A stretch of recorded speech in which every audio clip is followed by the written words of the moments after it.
Let's talk about public transport. Now, public transport is a lot of things, and it has a lot of aspects to it. And so, for the purpose of this video, we're going to call it public transport, the good, the bad, and the ugly. And we're going to go in that order. So, starting off, we're going to go with the good of public transport, and boy, is there a lot of good. If there wasn't so much good, public transport wouldn't be something that was increasing at such a rate that it is, with all the major new cities making sure to either update or just make better their public transport systems. And so let's go ahead and dive right on into that. First off, one of the good things about public transport is, of course, you don't have any of that hassle of a car. And that includes things like finding a parking spot and then paying for the parking spot, and just all of this stuff that becomes very relevant in these very busy and large cities.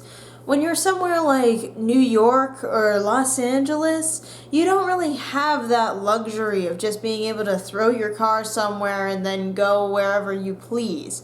You have to find one of these garages which can have fines up to like $20 just for you to park your car for a few hours. Mostly because there's so little room in these cities relative to the total number of cars that it becomes an absolute necessity for the cost structure to be so high. So, if you're living in a big city, it's a lot more reasonable a lot of times to use public transport in your own 2 feet than to go and pay all the money for a car only to pay more money in all of the parking fees and gas and all of the hassle that it's going to take care of that car in your big city. Additionally, it can be cheaper than alternatives. As I mentioned, when you factor in the cost of gas and tickets and parking charges, it can be a lot cheaper to just go ahead and pay like $7 for a day pass than it is to go ahead and pay that, again, $20 for parking. Additionally, the good thing about public transport is it doesn't require knowing how to drive. Because of this, it can be a great thing for people, perhaps college students, who didn't really have the luxury of learning how to drive when they were younger and therefore have to kind of get around with that limitation. Public transport, of course, has a set driver, so they're not gonna be like, hey, so-and-so, can you just take the wheel for a little bit while I have my lunch break? And you're just like, You would never get that in public transport, because if you did, then you'd be fired, or they'd be fired, or just everyone would be completely screwed, because who the heck let you at the wheel without a driver's license? The other good thing about it, of course, related to this, is its accessibility.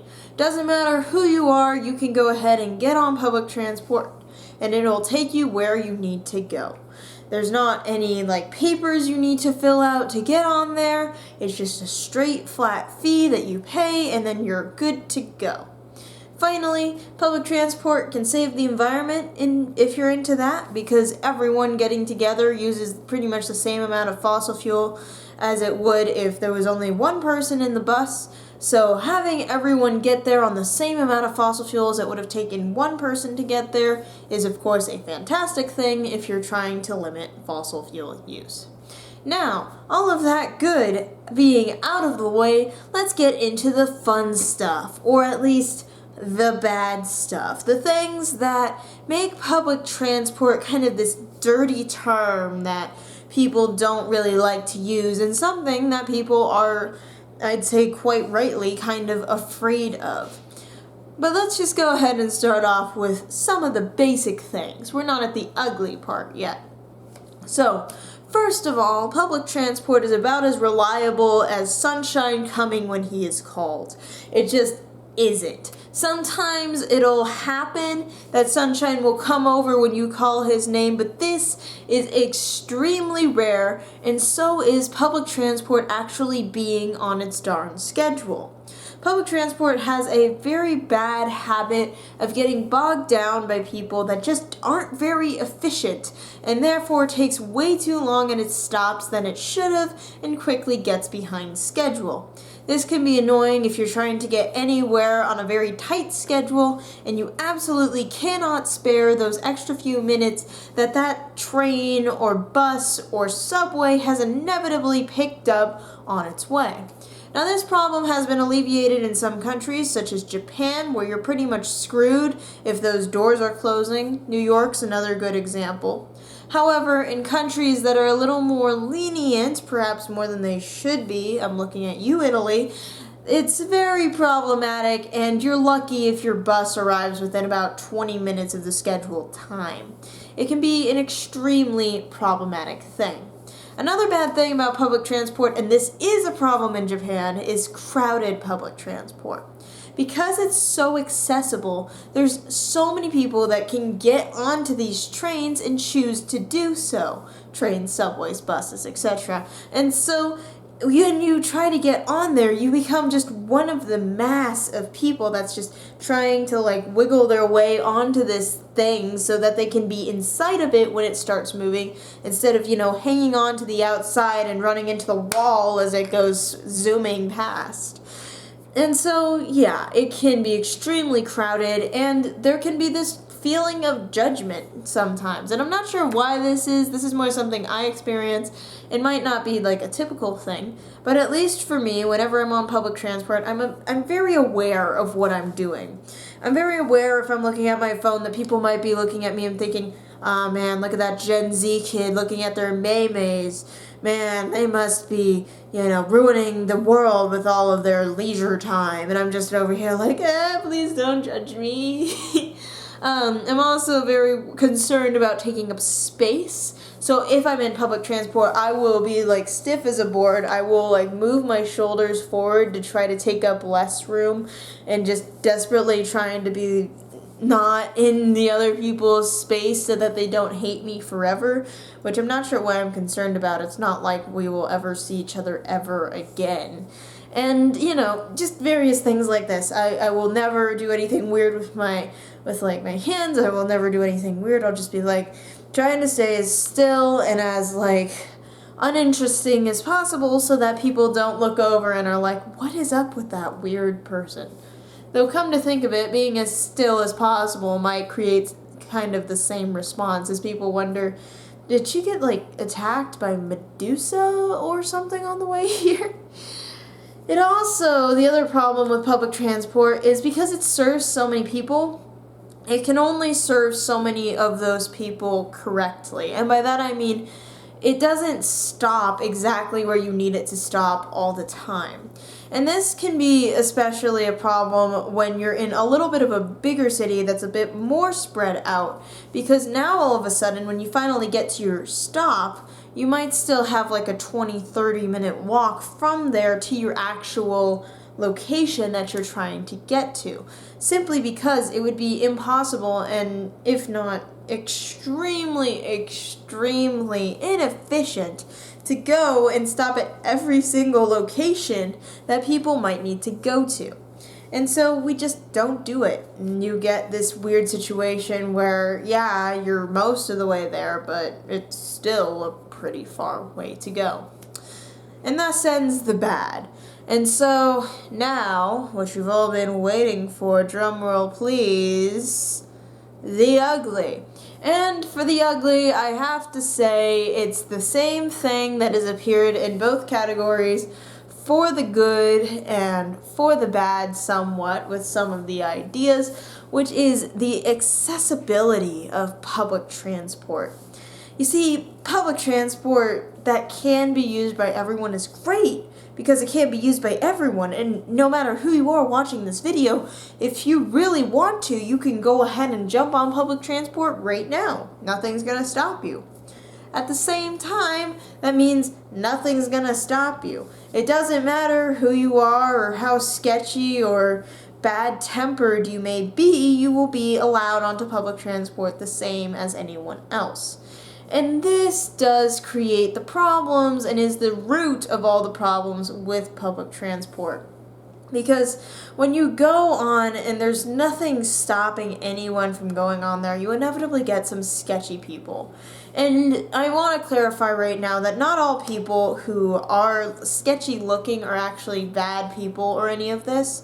But what I'm kind of referring to is people, and I don't really care how you're dressed, people that will either have like a fit of anger or just be like talking to themselves or like cussing out drivers, this sort of thing. That is not someone that I would want on my public transport, but it is frequently someone who is on the public transport. Another variant of this is people that are looking for money.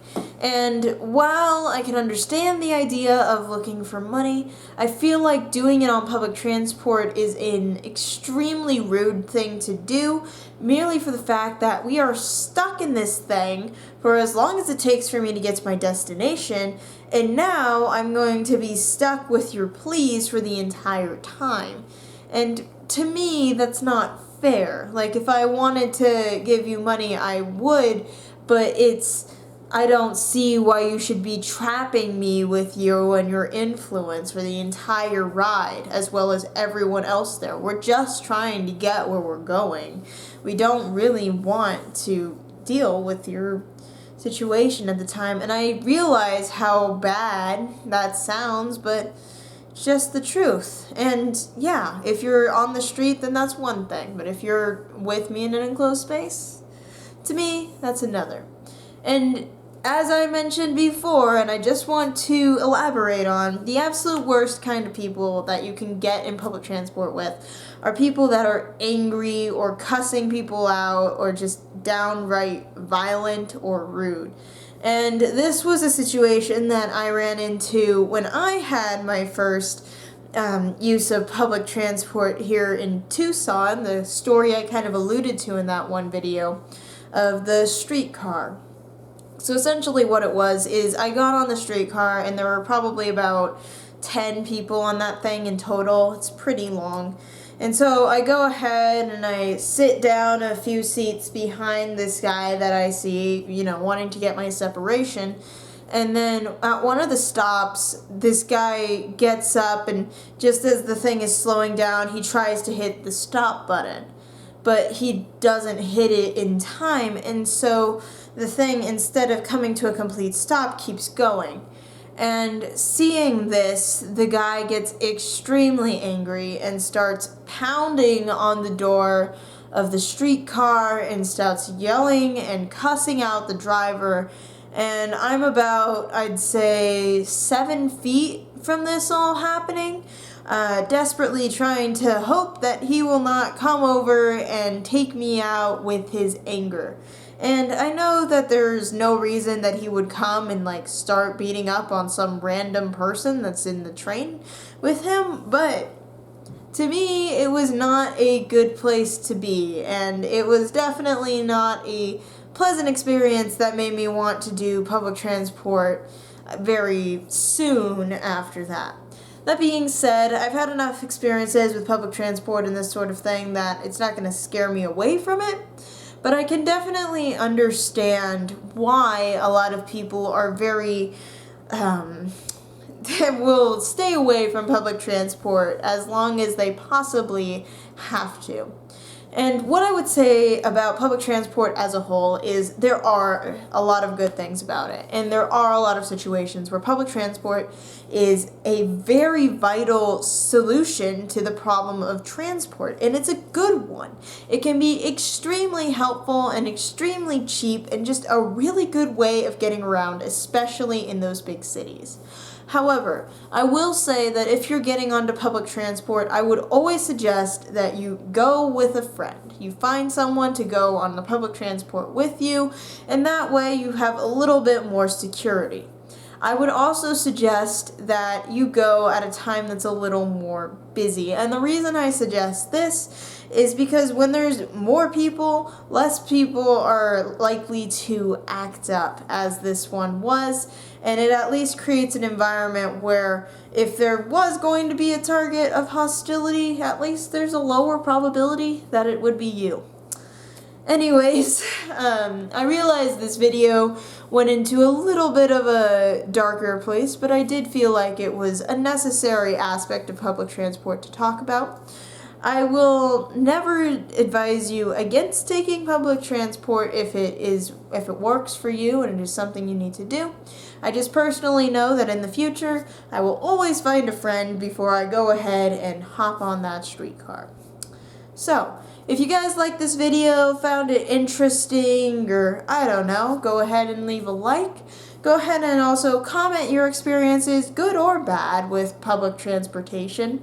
It's always good to kind of maintain that duality because in this world nothing really is good or bad. It's all kind of this weird gray thing. And if you like this kind of story rant thing that I do, then you can go ahead and subscribe and you'll get a video pretty much every other day. We try to stay consistent no matter what happens here in the crazy world of life. Anyways, I hope that you guys stay safe on public transport, and I hope that you soar high and enjoy your ride of life. Bye!